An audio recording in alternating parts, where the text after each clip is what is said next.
അപ്പോൾ എക്സാമിന് പോയിരുന്നപ്പോഴേക്ക് റീഡിങ്ങിൻ്റെ A part കണ്ടപ്പോഴേക്കും ഭയങ്കര ഹാപ്പി ആയിരുന്നു. ആ ഒരു 50 മിനിറ്റ് വേണ്ടി വന്നില്ല. ഞാൻ എൻ്റെ കഴിഞ്ഞ് കഴിഞ്ഞപ്പോഴേക്കും ഞാൻ നോക്കിയപ്പോഴേക്കും എല്ലാവരും ചെയ്തുകൊണ്ടിരിക്കുകയാണ് എക്സാം.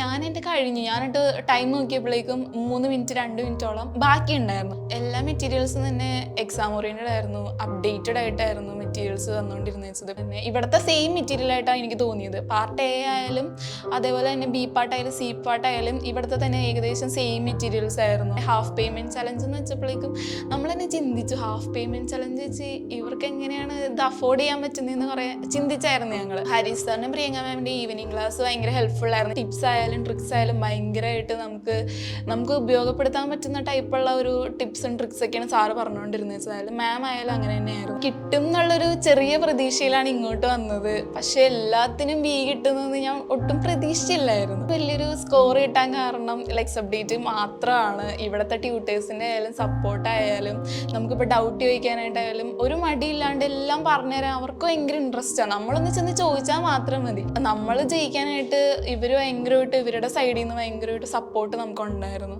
ലെക്സ് അപ്ഡേറ്റിനോട് പറയാനായിട്ടുള്ള ഭയങ്കര ഒരു താങ്ക് യു ആണ്, വലിയൊരു താങ്ക് യു പറയുകയാണ്.